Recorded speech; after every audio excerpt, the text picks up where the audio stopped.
Hello, and welcome to the weekly moon update where we talk about the moon's energy for the current week. In this video's case, we're talking about October 14th through the 20th. And this week we have a full moon in Aries. I feel like this full moon is like officially closing out eclipse season, even though it technically is a regular moon without an eclipse. The Pisces lunar eclipse that we had last month feels like this moon is bookending the eclipse season together. So this Aries moon kind of has this watery, dreamy Pisces energy to it, which was the Pisces lunar eclipse was last month.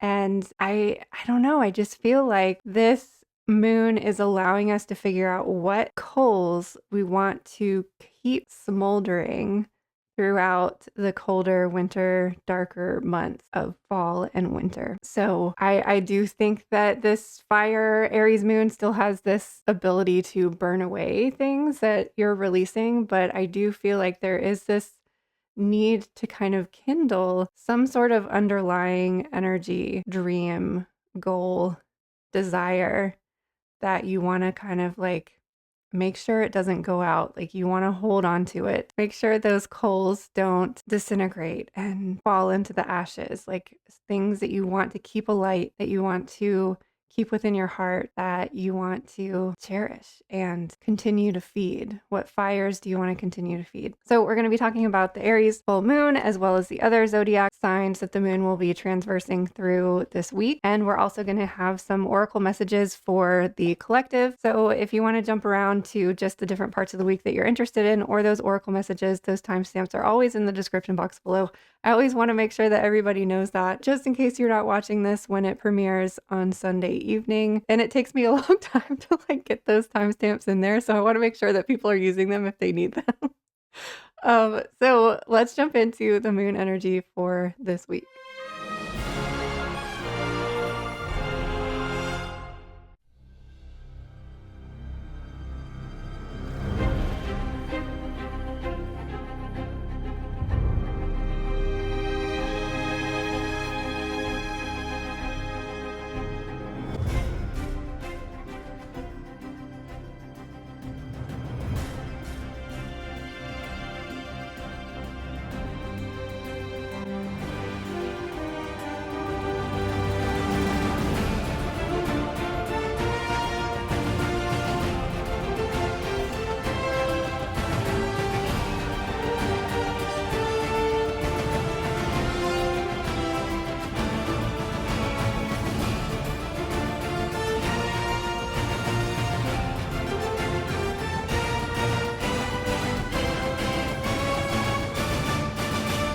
So our full moon is occurring on Thursday, October 17th. So that means that we're starting off this week with a waxing gibbous moon. So the waxing moon is going to continue to increase until it is completely full on Thursday at 7:26 a.m.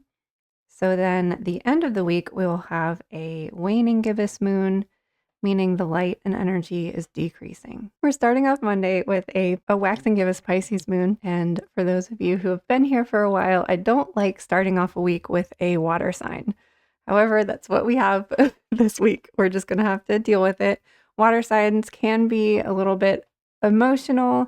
And in Pisces case, I find that it's a little bit dreamy. Kind of Pisces energy makes me kind of feel like I'm hanging out in La La Land, which I love and enjoy, but it doesn't make for like a productive Monday or way to start off the week. So this Pisces moon is technically closing out that lunar eclipse that we had last month. So you might start to like reflect on what happened for you over the lunar eclipse, or how can you approach your dreams? How do you want to approach your goals?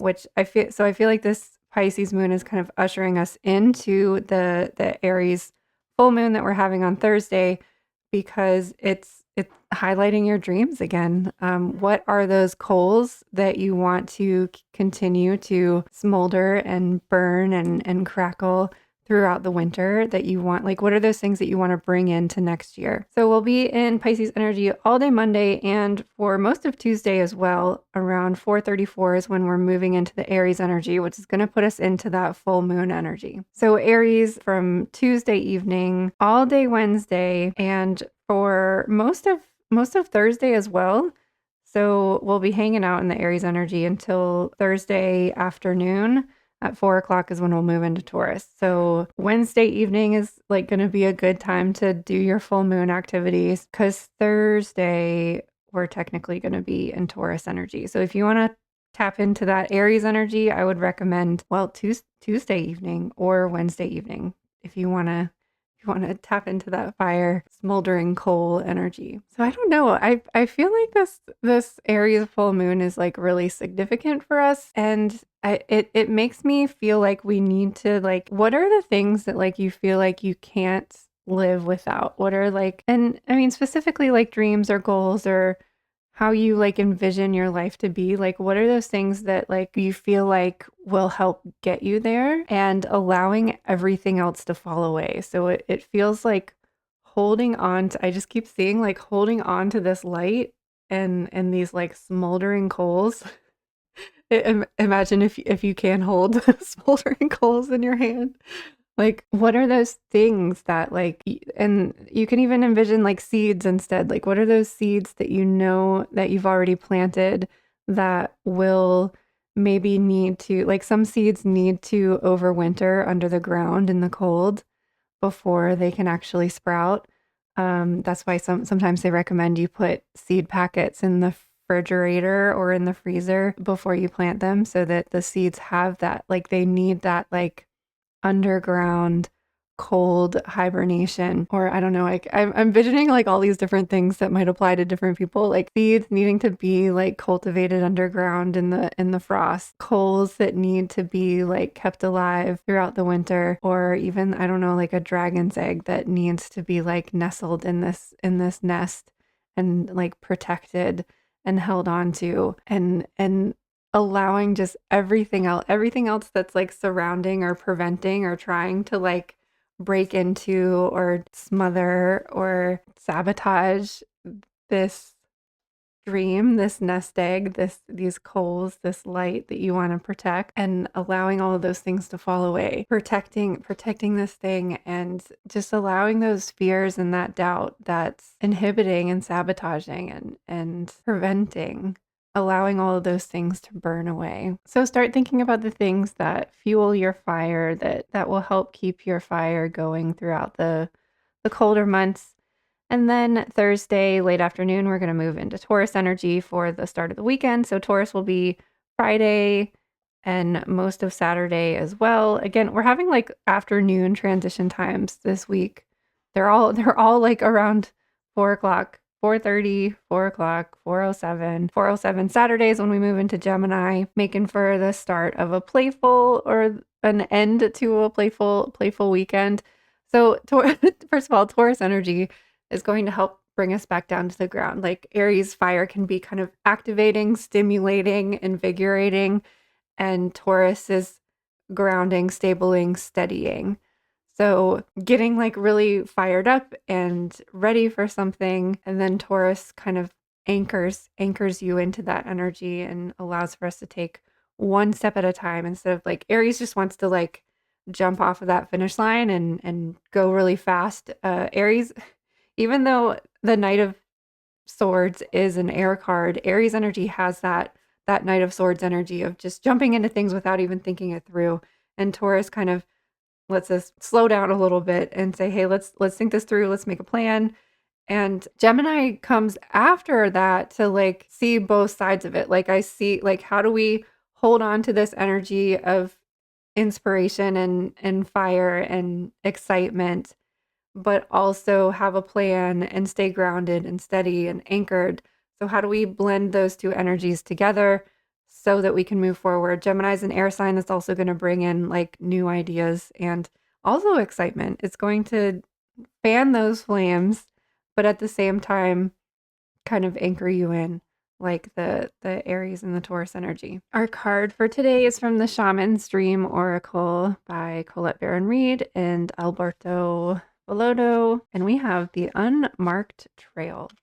Revelation. An unprecedented experience, discovery, and revelation. You are called now to embark on a sacred journey.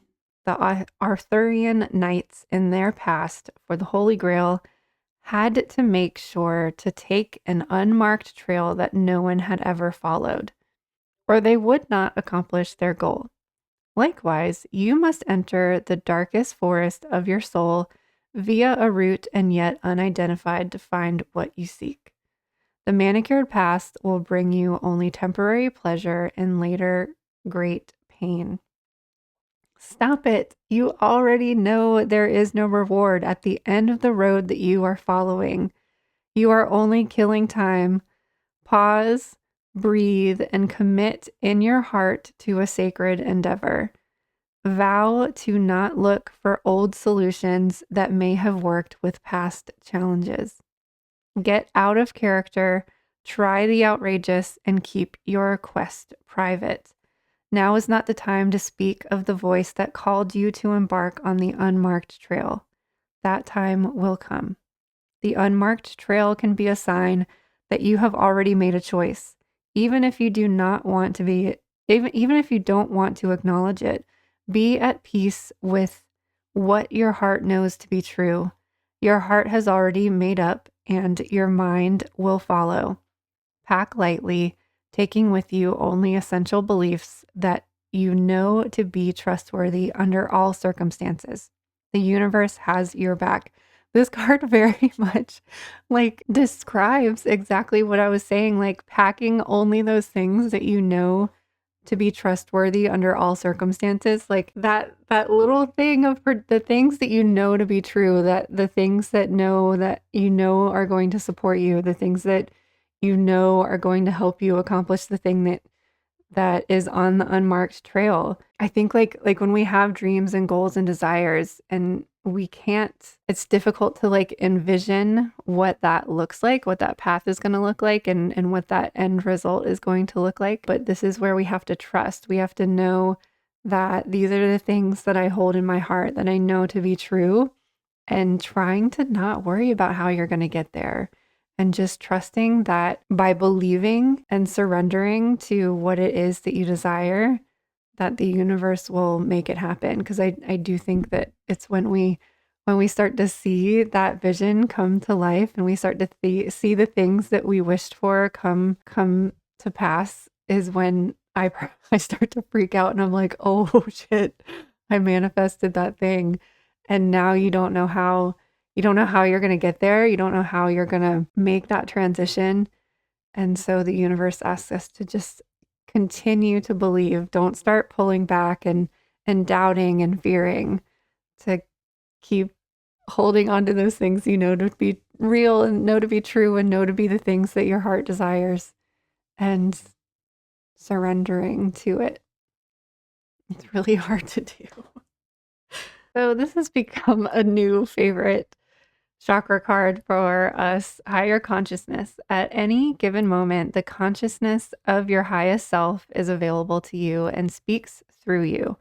When presented with an opportunity to express your thoughts, ask yourself this question: what would my higher self say? Give it a voice and let it make its divine presence known using yours. Your highest self is the lightest, easiest, most fluid form of your true nature. Be intentional about cultivating your relationship with this essence. So it seems like all of us need to like develop a better connection with our higher self. Again, the crystal that they recommend is celestite. It's a throat chakra stone, and the herb is lemongrass. So again, the throat chakra here is more about your connection and communication and understanding like your language with spirit, because that's going to be different for everybody. Some of us are going to be able to hear, some of us are going to be able to see, some of us are going to be able to know, some of us are going to be able to smell. Some of like figuring out what your signs and symbols are. Is it numbers? Is it a specific object or a specific element? Or like what is it that lets you know that you are connected to spirit in that moment, and asking those questions and communicating with them. What would my higher self say? And our crystal card for today is garnet. It is calming, balancing, and stabilizing root chakra gem that pulls you back to center. It's a wonderful ally for grounding your dreams and manifesting your desires. Garnet also encourages commitment and love in service to yourself and others. It also sparks romance, love, and passion. The affirmation is, I am grounded. I manifest my heart's desires with passion. How could that's like a perfect crystal for an Aries full moon. I also do feel like, I mean, I guess because of the red color of garnet, that garnet does have this very much like inner fire, this or even like thinking of like the core of the earth and that smoldering lava pit beneath the earth's surface. Garnet very much has this fire energy to it, despite being a grounding earth stone to work with. I do also find that garnet is very gentle. I have a whole YouTube video on garnet. Let's get stoned with garnet. So I find that garnet is very gentle and like loving and supporting. It has this very much a like heart chakra, root chakra connection. Whereas sometimes like, especially like the darker stones like black tourmaline or obsidian or even hematite is kind of like abrupt with that, like pulls you straight down. It's very kind of like just grabs you and pulls you down. Whereas garnet is like grabbing your hand and saying like, come come back down to the ground, like grabs that floating balloon up in the sky and brings it back down to the ground and kind of tethers it with a nice little bow. It's not as like abrupt. It's very gentle and loving and compassionate. I do also find that garnet grows with our arfesanite, which is a black grounding stone. And I find that like the combination of those two things together has been like my eclipse stone. I don't think I have a Let's Get Stone video on that one yet, but they grow together and they just have this very interesting way of helping you with that eclipse energy, that transition. Anyways, so start thinking this at the beginning of this week. What are those things that you want to hold on to? What are those dreams that you want to keep safe and protected in your heart, and allowing everything else to fall away, allowing for that when we surrender, it allows for that path to open up, that unmarked trail. Even if we can't see the signs and the roadmap and exactly where the destination is going to bring us, if it's something that you truly desire and you truly want, like hold on to that and figure out what it is that you need to believe, continue believing, even if you're not really sure, even if the path is blind, even if you're not really sure where you're going. And remember asking for your higher self, higher self for help. Like your higher self has already been on this path and done this journey before. And they're probably going to tell you to trust and trust blindly.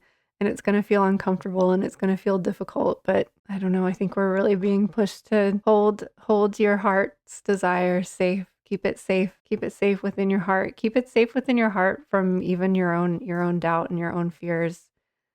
Continue to believe that you can manifest your heart's desires with passion. So I hope that you have a happy full moon week, and I hope that all of your dreams and wishes come true. Thank you so much for hanging out with me today. I can't wait to see you on the other side of the looking glass again sometime soon.